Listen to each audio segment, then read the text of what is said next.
Wala kaming dapat gawin, Panginoon, sa mga ito, kundi ikaw, Panginoon, ay kakapin sa iyong luklukan ng biyaya. Upang ikaw, Panginoon, ay pasalamatan sa buhay ng batang si Jensen na sa loob nitong isang taon, Panginoon, ay pinagpala mo siya, Panginoon, ng kalakasan at ng kalusugan.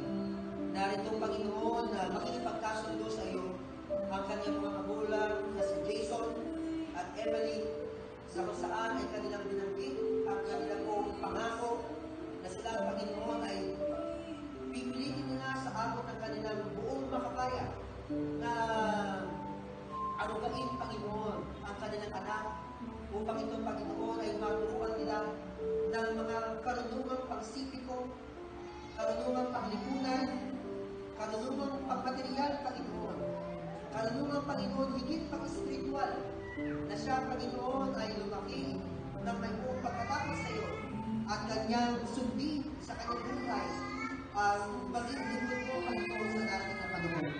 Magpala ka, Panginoon, sa mag-asawa ito, sapagkat sila ay gaganap, Panginoon, ang bagay ito na hindi madaling tungkulin, Panginoon, sa po ng kanyang mga ninong at ninang na ngayon, Panginoon, ay pinagpalang mo ng mabuting pagkakataon upang sila makasama namin sa gawain ito. Kayo, Panginoon, ang nakasasaksi ng aming mga gawa. Ito'y hindi walang kabuluhan, kundi kayo, Panginoon, ang nakakakita sa aming mga puso.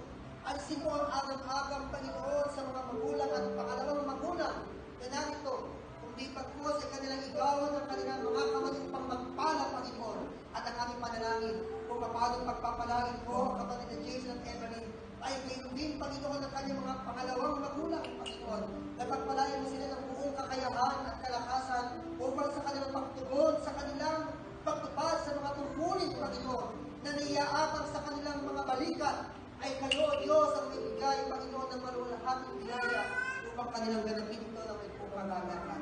Inaasahan ko namin na yung tabi ng pag-ibig at pagmamahal para po sa batang ito.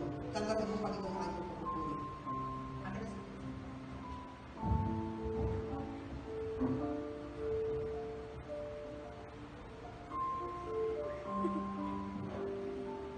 Sa makapangyarihan ng pangalan ni Jesucristo, taga Nazaret, ikaw, Jensen B. Kadondol, ay aking inihahandog sa harapan ni Jesucristo upang tanggapin mo mula sa umagang ito ang biyayang sapat upang ikaw ay pagpalain ng Panginoon ng lahat ng karunungan at tanggapin mo ang biyayang sa Diyos na bumula, sapagkat ang biyayang mula sa Panginoon ay kapag-pakinabang, hindi tulad ng ginagawa at ipinagkakaroon ng lipunan na mayroong mga kakulangan.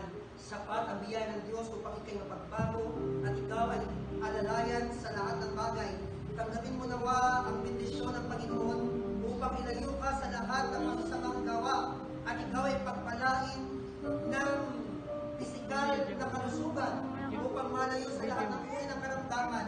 Tagayin mo ang karunungan, hindi lamang ng material na pagkatuto, kundi ang kaalaman ng pagsunod sa mga salita ng Diyos. Lumaki ka nawa na may pagtititagan sa iyong mga magulang at maging mabuting bahagi ng lipunan ito. Inaasahan namin na ikaw ay lalaki ng may mabuting pag-uugali. Taglayin mo sa mga ito ang bendisyon ng salita ng Diyos at inganan ka sa lahat ng masasamang elemento. This one we pray in the name of our magnificent Savior, our Lord Jesus Christ. Amen.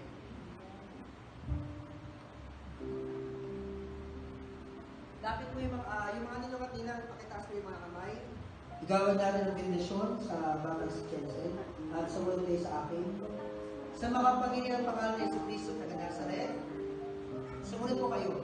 Sa makapangyarihang pangalan ni Jesucristo taga Nazaret, itinagawan ko ang aking bendisyon sa iyo, aming anak, upang taglayin mo ang biyayang naraan sa iyo mula sa araw na ito at sa araw pang mga darating.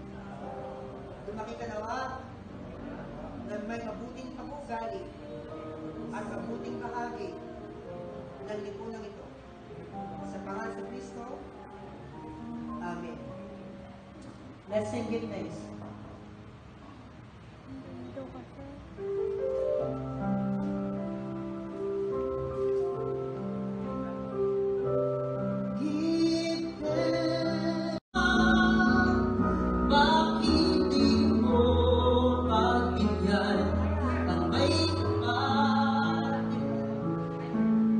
nababuhin na ikot sa baba ng iyong buhay upang sa gabi nag-iisa siya ang iyong makakasama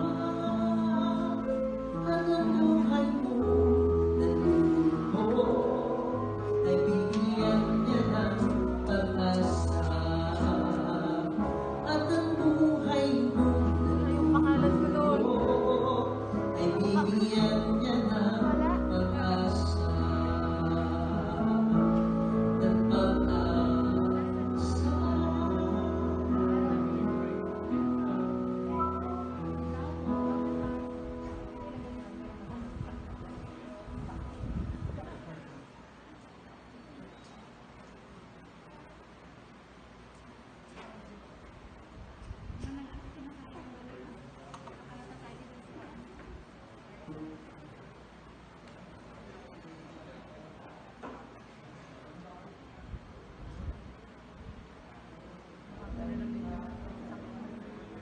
Pag-minute pa lang.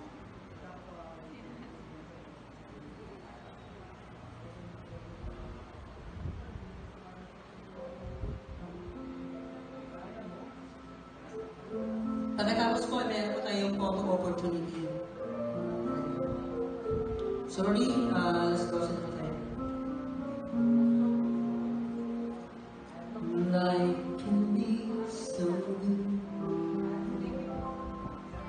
Life can be so hard. Never know we want to stay. Will bring to where you are. Sometimes I forget.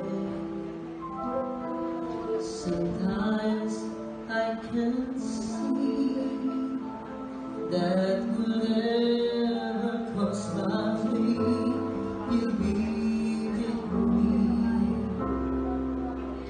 My life is in your hands. My heart is in your keeping, and every time, Lord, that when my future is with you. My life is in your hands, nothing more. In those